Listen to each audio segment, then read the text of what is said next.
Casablanca, la plus grande ville de l'Afrique du Nord, la 4e métropole du continent africain.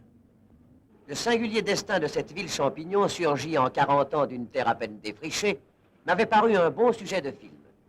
C'est pourquoi j'étais là, contemplant pour la première fois au fond de la rade la masse blanche des gratte-ciel émergeant de la brume du matin.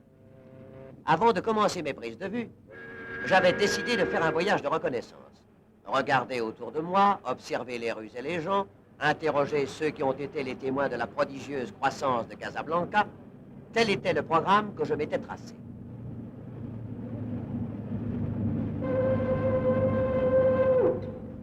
Le lieutenant effectuait ses manœuvres d'abordage. Qu'allais-je découvrir? J'étais impatient de débarquer. Comme tout voyageur, c'est à travers la glace d'un pare-brise que je fais connaissance avec la ville. Par le boulevard du 4e Zouave, mon taxi débouche sur la place de France. Seules notes africaines, la silhouette des femmes voilées. Nous roulons en plein cœur de la ville moderne, entraînés dans le dédale des sens uniques qu'impose la fantaisie topographique du quartier. J'ai l'illusion d'être encore à Paris. Quand soudain, une rencontre inattendue me ramène à la réalité. Bientôt, mon taxi s'engage sur le boulevard de la Gare, principale artère de Casablanca, dont les arcades abritent les magasins, les cafés, les cinémas. Revenu vers la place de France, je décide d'entreprendre à pied l'exploration de cette esplanade où se concentrent les aspects typiques de la rue casablancaise. Une affreuse palissade marque encore la limite de l'ancienne ville arabe. C'est ici le quartier général des petits cireurs. Pas un Casablancais qui ne se fasse cirer au moins une fois par jour. Ici stationnent ces calèches dont le charme désuet s'associe au mouvement de la rue. Le marchand d'eau accomplit gravement son sacerdoce. Tournez-vous vers l'autre côté de la place.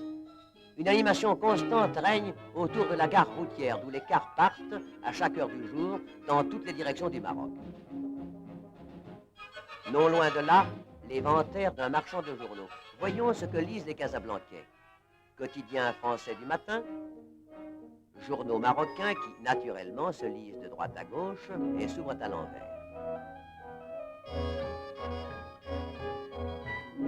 Mais la grande attraction de la place de France, ce sont les cafés. C'est au café qu'il faut s'asseoir pour observer la foule casablancaise. Une foule qui ne ressemble à aucune autre. Toutes les races, toutes les couleurs de peau, toutes les vêtures confondues dans la même animation, dans le même courant humain qui descend et remonte le boulevard de la Gare.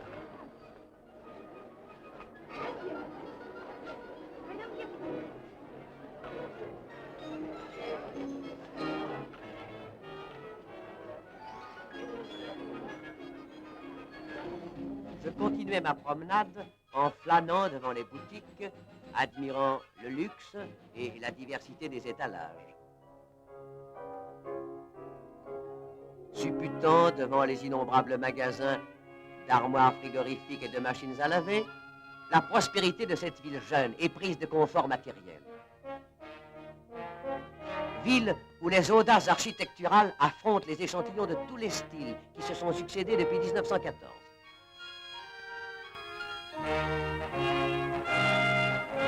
New York, Nice, Monte-Carlo, des réminiscences de toutes les villes du monde.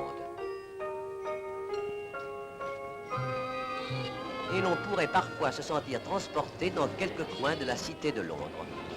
Mais c'est à Marseille que me font songer le plus souvent la rumeur de ces rues et leur trépidante agitation.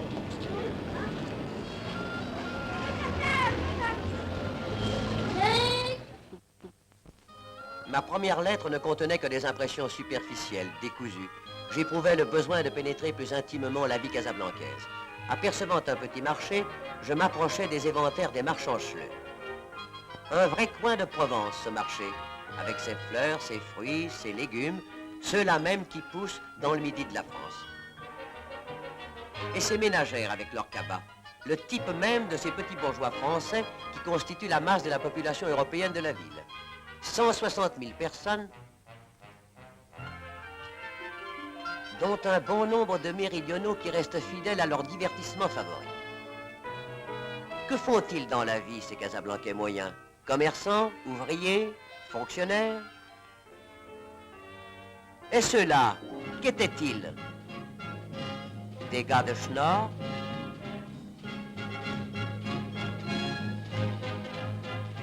Rien de plus agréable qu'une promenade en calèche. Vous traversez au petit trot le parc Lyautey et vous vous dirigez par le boulevard Moulay-Youssef vers les beaux quartiers où les citadins riches ont établi leur résidence. Villas luxueuses d'un modernisme agressif ou qui s'abritent sous les ombrages aristocratiques d'Anfa, où l'on chassait encore le chacal il y a 50 ans. Mais quelle est cette tour colossale qui domine le calme plateau de Mer Sultan? C'est le gratte-ciel Liberté, un des derniers nés de Casablanca. Étrange contraste, au pied de ces édifices orgueilleux, les vaches cherchent encore leur pâture.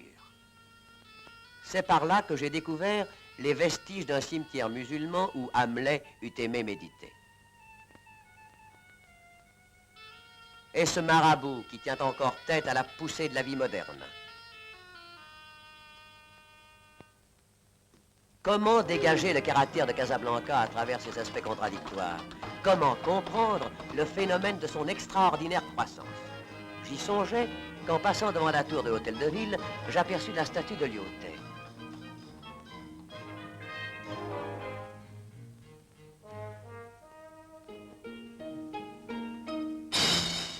Lyautey, le créateur du Maroc moderne. Non loin de là, enfoui dans le feuillage, la baraque pieusement conservée où le général Drude avait établi en 1907 son poste de commandement. Casablanca possédait donc une histoire. Il ne suffisait pas de se promener dans les rues, il fallait plonger dans le passé. Je ne tardais pas à découvrir, dans la petite imprimerie qu'il dirige, l'homme qui allait m'aider à remonter le temps, M. Christian Houel, ancien journaliste, un des 30 Français qui vivaient à Casablanca au début de ce siècle. Si vous voulez vous représenter ce qu'était Casablanca à cette époque, commencez par anéantir tout ce que vous venez de voir. Ici, à la place de ces boulevards et de ces immeubles, il n'y avait que le propre jardin, des terres labourées. Puis c'était le bled jusqu'à l'horizon, une terre aride parsemée de touffes de palmiers nains, pas une route, quelques pistes caillouteuses sur lesquelles on ne circulait qu'à dos de mules ou de bourricots. Les 20 000 habitants de Casablanca vivaient à l'intérieur des remparts, dont les vestiges délimitent encore l'ancienne Médina. Et M. Houel m'entraîna dans ce quartier enfoui comme un noyau en plein cœur de la ville. Il suffisait de traverser la place de France. Tandis que nous tournions le dos à la ville moderne pour nous enfoncer dans les petites rues tortueuses, j'avais l'impression de passer d'un monde à l'autre. C'était le va-et-vient de la foule marocaine, la voix nasillarde des haut-parleurs clamant une chanson arabe. C'est par ici que j'habitais il y a 50 ans, m'expliquait M. Houel. Nous étions quelques centaines d'Européens groupés dans ces parages. Les Espagnols, assez nombreux, voisinaient autour de cette place, un vrai coin d'Andalousie. Et tenez, voici la boutique du signor Gomez, l'unique salon de coiffure du pays. La taille de cheveux coûtait 10 sous.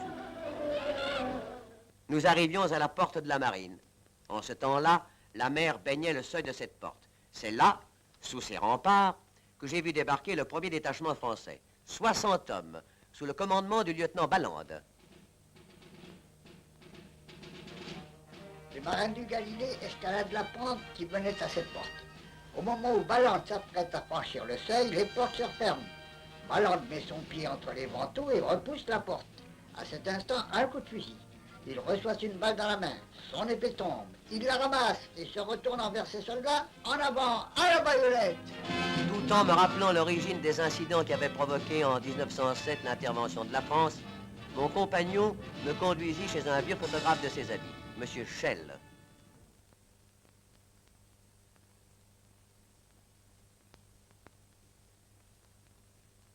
Celui-ci nous montra l'arbre qu'il avait planté, la maison qu'il avait construite de ses mains,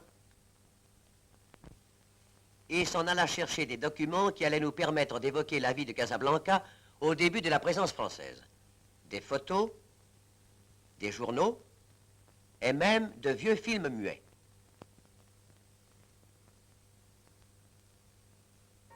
Voici comment débarquèrent, il y a une quarantaine d'années, les pionniers de la ville nouvelle. Les paquebots mouillaient au large. On transbordait les voyageurs dans des barcasses. Pourtant, l'unique grue du pays n'allait plus suffire au déchargement des marchandises. Meubles, machines, matériaux de construction, le pays s'équipait. À la porte de Bab el-Souk se tenait un marché. L'endroit fut baptisé Place de France. Dès 1912, un chemin de fer à voie étroite la traversait, reliant Casablanca à Rabat puis à Fès.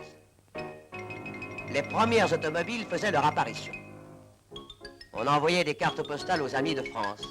Et comme les rues n'avaient pas encore de nom, on se faisait adresser son courrier poste restante. La ville naissante avait une petite allure de Far West.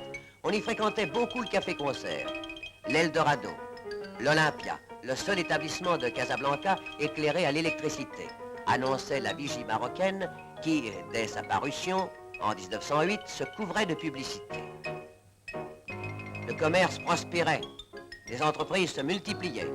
L'industrie automobile prenait bientôt la place qui lui était dévolue dans ce pays aux vastes étendues. Et les capitaux affluaient, tandis que les terrains faisaient l'objet d'une intense spéculation. Courtiers intermédiaires se réunissaient au Café du Commerce, où les affaires se traitaient sur un coin de table. Les lotissements proliféraient au hasard, compromettant l'avenir de la cité. Il était temps que Lyautey débarquât.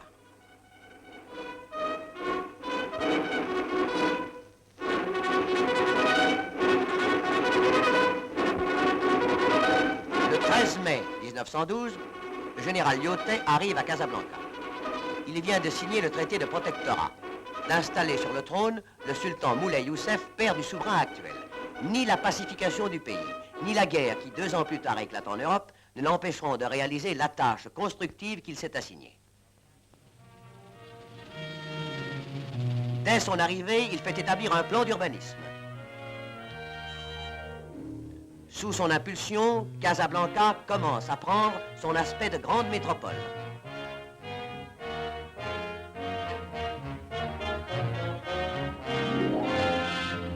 Là où il n'y avait encore que des terrains en friche, des maisons surgissent. La place de France se transforme, s'élargit, s'entoure d'une ceinture d'immeubles modernes.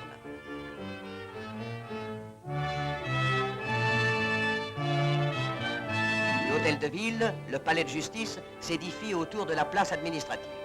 Mais l'idée maîtresse de Lyautey, c'est ce port, avec sa jetée de 3 km et ses 100 hectares de superficie. Ce port qui va déclencher l'essor de Casablanca.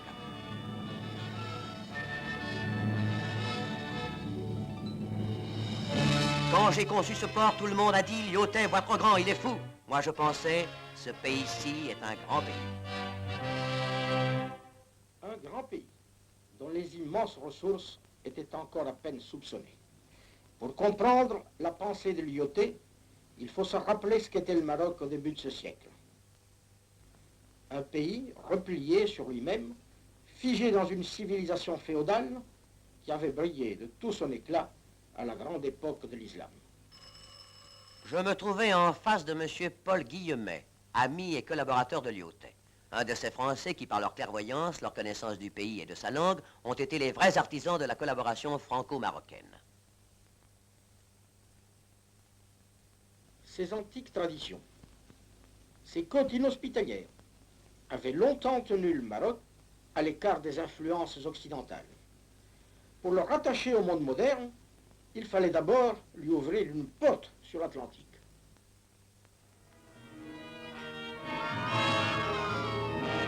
Plusieurs petits ports s'échelonnaient le long d'un littoral sauvage. Mogador, Safi, Mazagan. Mais c'est la bourgade de Casablanca, un point insignifiant sur la carte, qui allait devenir la capitale économique de ce pays neuf.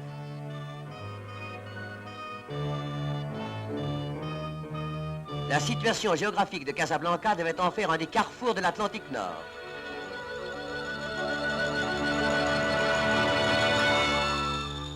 Et plus tard, l'escale privilégiée des lignes aériennes qui relieront l'Europe à l'Amérique du Sud.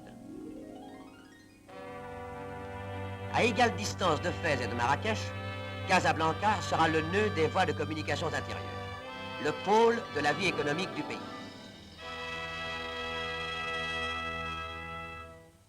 « 1600 km de voies ferrées, 13 000 km de routes à grand trafic, 32 000 km de routes locales drainent aujourd'hui vers le port de Casablanca les produits du sol et du sous-sol.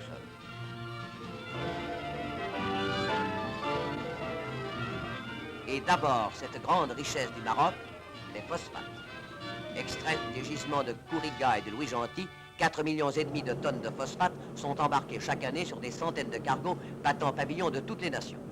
Par l'importance de son trafic, Casablanca rivalise avec Marseille et Rouen.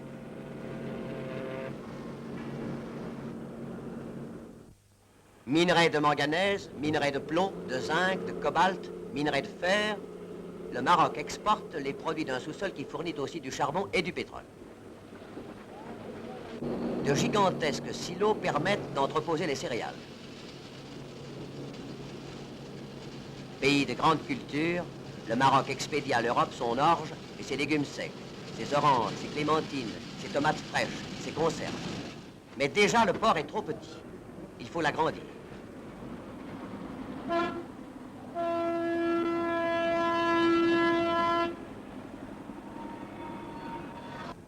Ces blocs de béton, 100 tonnes d'une seule coulée, sont immergés sur l'emplacement d'un nouveau môle où pourront accoster les navires, souvent contraints de faire antichambre dans la rade.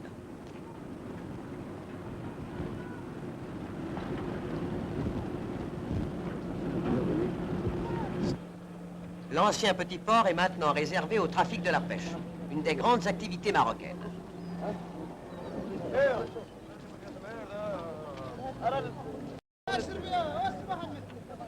Le port de Casablanca alimente de nombreuses usines de conserve de poissons. Industries alimentaires, industries métallurgiques, minoteries, brasseries, fabriques de vêtements et de chaussures. Le mouvement du port a fait surgir des centaines d'usines qui transforment sur place les produits agricoles ou les matières premières importées. Ainsi s'est formée l'agglomération industrielle des Roches Noires qui s'étend à l'est de la ville sur une distance de plusieurs kilomètres. Une nouvelle centrale thermique vient d'être mise en service. 170 millions de kilowattheures en 1952.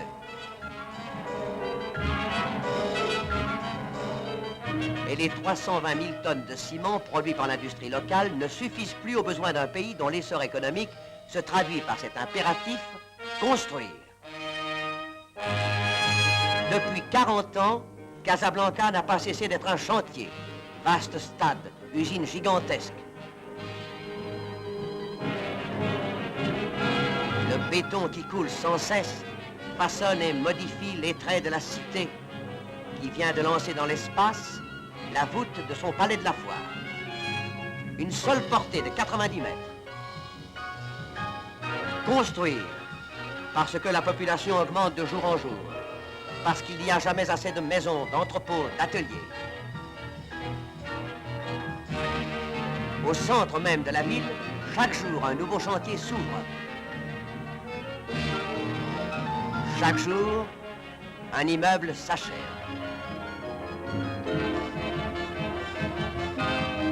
Ainsi s'explique l'étonnante croissance de cette ville champignon qui s'étend sur une superficie égale à la moitié de Paris et dont la population atteint aujourd'hui près de 700 000 habitants.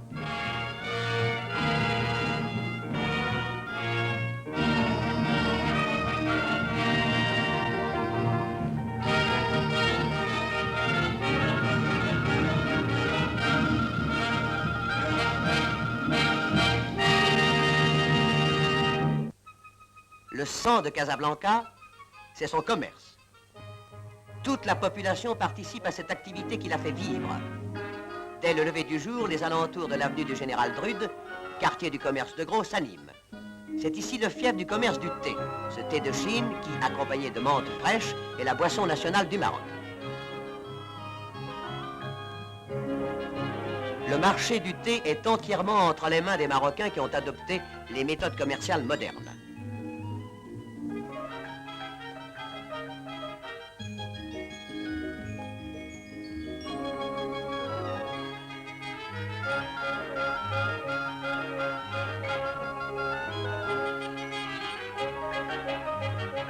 La rue Poémiro, les kissarias de la route de Médiouna sont le domaine des marchands de tissus, souvent originaires de Fès.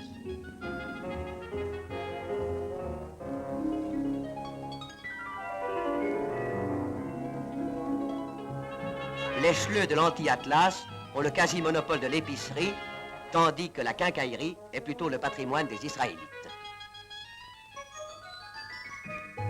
Les entreprises européennes, l'automobile, les grandes banques, les sièges des sociétés se concentrent au cœur de la ville, entre la place de France et le palais de justice, où les avocats français et marocains plaident côte à côte.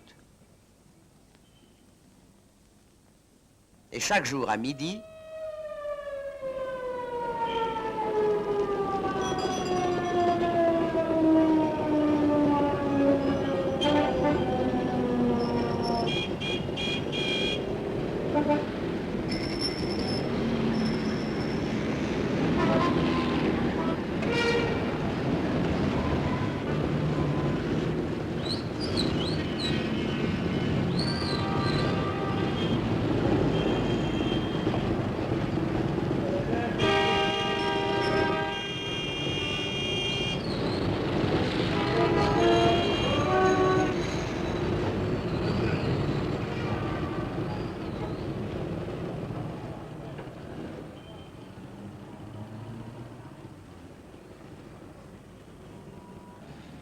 si de nombreux Israélites marocains habitent la ville européenne, beaucoup d'autres s'entassent encore dans le Mela surpeuplé de l'ancienne Médina. 75 000 Israélites auxquels s'ajoutent sans cesse des émigrés, arrachés par l'appel de la ville moderne au Mela de l'intérieur.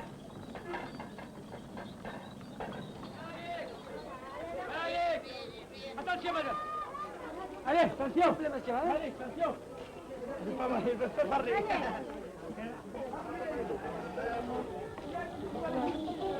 Ici, la vie juive garde son visage séculaire.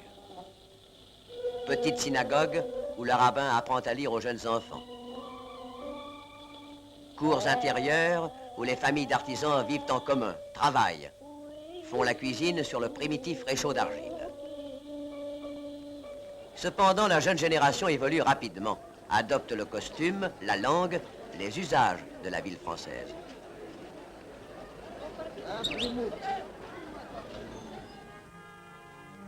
Le centre de la vie musulmane s'est transporté au sud-est de la ville, dans la nouvelle Médina. Construite autour de 2 mosquées, la cité Abous forme le cœur d'une vaste agglomération où vit la plus grande partie des 450 000 musulmans. Arcade, Kissaria, les architectes français ont adapté les exigences de l'urbanisme au caractère de l'architecture locale. Sur la grande place s'élève le tribunal du Pacha, la nouvelle Mahakma, du style hispano-mauresque le plus classique.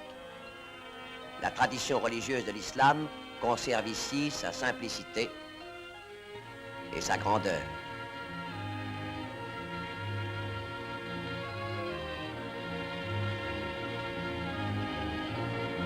Et les mosquées sont trop étroites pour accueillir tous les croyants quand le muezzin annonce le vendredi l'heure de la prière.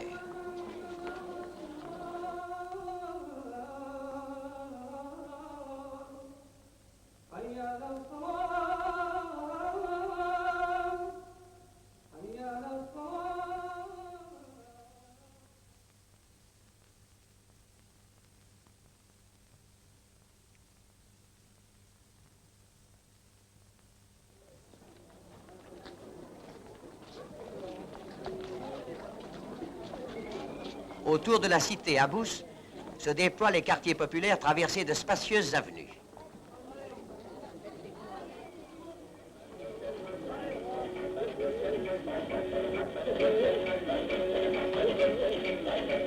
Dans les rues commerçantes, la rencontre de 2 civilisations offre des contrastes curieux.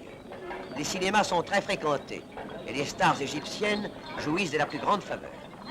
Les badauds flânent un peu partout. Un grouillement pittoresque règne dans ces faubourgs où la grande masse des musulmans, ouvriers, artisans, petits fonctionnaires, boutiquiers, continue de vivre comme elle a toujours vécu.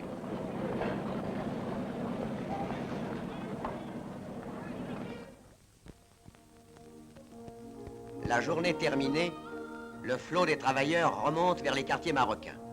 Ouvriers des docks, des chantiers, des usines forment aujourd'hui un véritable prolétariat d'origine essentiellement rurale.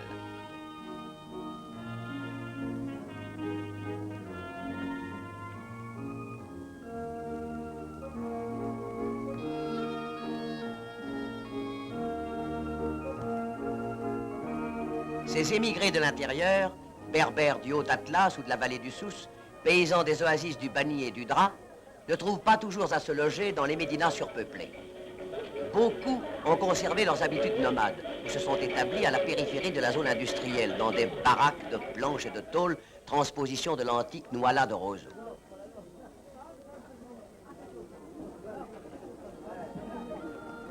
Près de 100 000 Casablancais habitent ces bidonvilles, véritables cités qui ont leurs magasins, leurs cafés, leurs minuscules mosquées dont les minarets se dressent comme des girouettes au-dessus des toits. Si les enfants jouent ici comme partout sur terre, si la vie s'y écoule avec dignité, le spectacle de cette disgrâce est inacceptable pour un œil occidental. C'est pourquoi j'avais tenu à rencontrer M. Michel Écochard, chef des services de l'urbanisme du protectorat. Je comprends que ce que vous venez de voir vous ait péniblement impressionné. Dites-vous cependant que ces bidonvilles ne sont pas nécessairement le fait de la misère. Il s'agit là d'une maladie de croissance propre aux villes champignons. Songez que le Maroc a parcouru en moins d'un demi-siècle le chemin industriel que l'Europe a mis 150 ans à accomplir. La concentration urbaine qui s'est produite en quelques décades à Casablanca est un phénomène dont le monde offre peu d'exemples. Considérez cette courbe. 25 000 habitants en 1907, 650 000 en 1950. La rapidité de cette croissance a débordé les prévisions techniques. Au début, le problème du logement ne se pose que pour les Européens dont la population surpasse, en 1918, celle des Marocains. Les quartiers européens croissent anarchiquement sur les terrains lotis par les spéculateurs. Mais l'afflux de la population prolétarienne renverse bientôt la proportion entre les deux groupes d'habitants. Malgré la naissance de nouveaux quartiers marocains, le déséquilibre s'accentue. La guerre, en attirant vers les cités industrielles des milliers de ruraux, augmente encore le surpeuplement des médinas. Cette poussée démographique a engendré puis maintenu la plaie des bidonvilles. La tâche essentielle des services de l'urbanisme est de résorber ces agglomérations pitoyables, de créer pour les populations laborieuses des cités nouvelles, en harmonie avec leurs aspirations et leurs besoins. Déjà, les nouveaux quartiers de Sidi Othman et les carrières centrales vont pouvoir abriter des milliers de sans-logis. Déjà, les habitations israélites du front de mer commencent à décongestionner l'insalubre Mela. Déjà s'étend sur le plateau qui domine la ville, la blanche cité d'Ain Shok.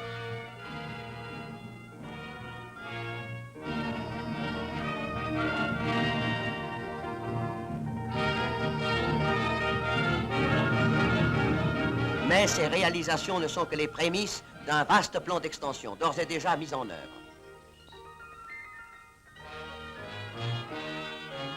1 million d'habitants, telle sera dans 15 ans la population de Casablanca. À l'accroissement des zones industrielles répondra celui des quartiers d'habitation marocains et européens qui couvriront de vastes espaces. Une autoroute partant du centre reliera Casablanca à Rabat, tandis que la petite ville de Fedala, à 30 km de la place de France, verra son sort de plus en plus lié à celui de sa grande voisine.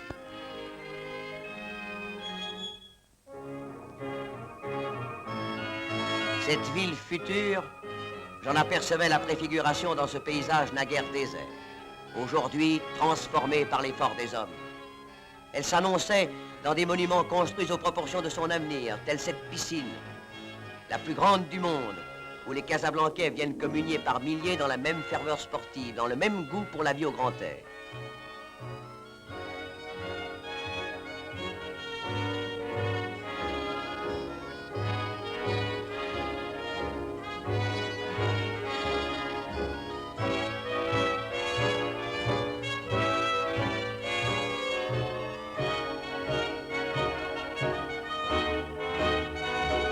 Je la voyais surtout s'affirmer et s'épanouir à travers la génération qui en constituera demain le peuple vivace. Cette jeunesse saine, joyeuse, instruite dans les écoles modernes. La sève d'un peuple qui s'éveille, d'un pays qui s'élance avec foi vers son destin.